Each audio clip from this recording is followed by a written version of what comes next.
So this is definitely a real challenge that people experience when they go on naltrexone and the Sinclair method. This treatment is started while someone is still drinking. It's a harm reduction approach designed to help them drink less over time because naltrexone is blunting the rewarding effects from alcohol, and so the brain gradually unlearns alcohol as a pleasurable substance. It doesn't completely get rid of that reward, but it mutes it. And so over time, a lot of people find that they're drinking less, craving alcohol less, and alcohol-free days become easier as well.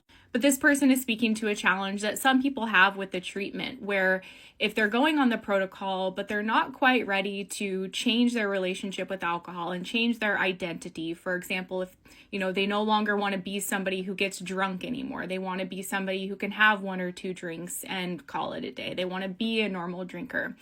That desire and that desired identity shift is really important to success with the protocol.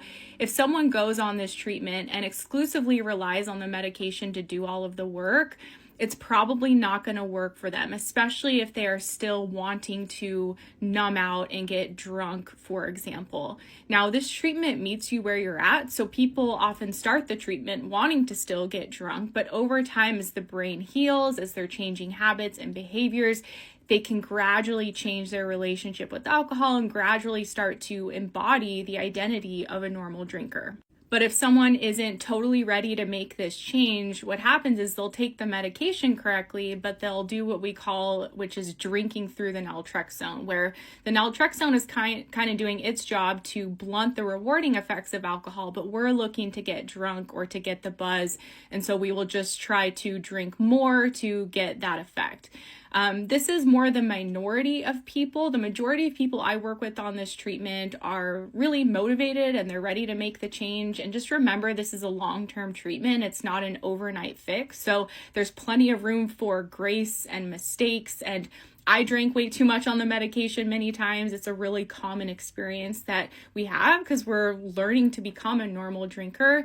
But again, if someone isn't ready for that shift, if they're not ready to be that normal drinker who no longer gets drunk, you can have a drink or two and get a little buzz, but you're not getting drunk anymore. Or if you had a really stressful day, you're no longer turning to alcohol just to numb out and escape. That's a whole process with this treatment. It takes time to get there, but sometimes people, they're just not ready for that. And so they'll go on the medicine and they won't feel like it works because they just want to keep getting drunk. No shame or anything. Again, like I've worked with people over the years, they attempt the treatment once or twice, and then finally the third time they're ready for it. Really, again, like I said, this treatment meets you where you're at. There's no rush to the end goal. Gradual changes and gradual steps are how it works best. But again, if somebody is going on the medication, but they're not viewing this as a treatment to heal their brain and truly overcome alcohol addiction, they won't do the work, quote unquote, necessary to what we say, meet the medicine halfway, gradually change your identity, your beliefs, your relationship with alcohol, and truly become a normal drinker. I remember for me, there was this point when I was on the Sinclair Method for several months and I had a really bad day and my automatic reaction was, I'm going to take naltrexone and get drunk.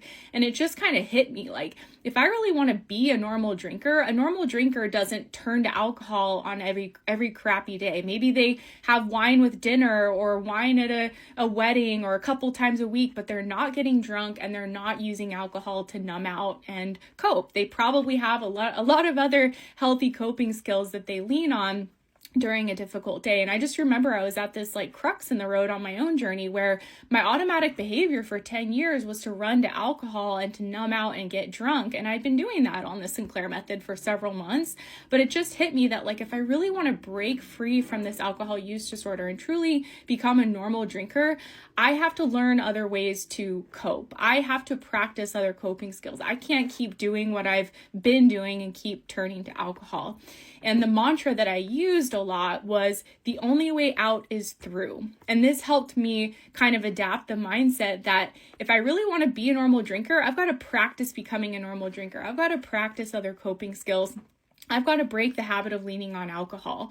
And like I always say, time is your friend with this treatment. There's no rush. Really, it's these small baby steps that add up over time. But that is an important thing to recognize when going on this protocol. You know, it's not just about a medication you're taking that's going to fix everything. The medication for a lot of us is the foundation because it works to heal the brain. It gets rid of the alcohol craving. It gives us more control over our alcohol. But we've got to meet it halfway and gradually change our habits, our identity, our behaviors, our choices, and cultivate different coping skills and different just ways to approach life. Especially, you know, I was a daily drinker for 10 years. That was how I spent almost all of my free time. So I was like, who am I if I'm not drinking every day? Like, what am I going to do? What hobbies do I even have? Literally, I spent all my free time drinking. So I didn't even know what I liked to do. So that's why this treatment needs time to work. It's not an overnight fix. And recognize that some of us, a lot of us, will start the treatment and still look to get drunk and still outdrink the medication for a while. But if you're willing to do the work and gradually change your identity and habits and things like that, cultivate different coping skills, it can be such a powerful treatment. But again, this is a challenge that a lot of people go through where they're just looking to get drunk. And so they're kind of fighting what the medication is doing. But I appreciate this person speaking to this because it is a reality. You know, a lot of people will give me a hard time. They're like, yeah, right, a medication's not going to fix, you know, my addiction to alcohol or my disordered drinking. And it's true. It's not the whole picture. And so just to be aware of that. So thank you so much for your comment.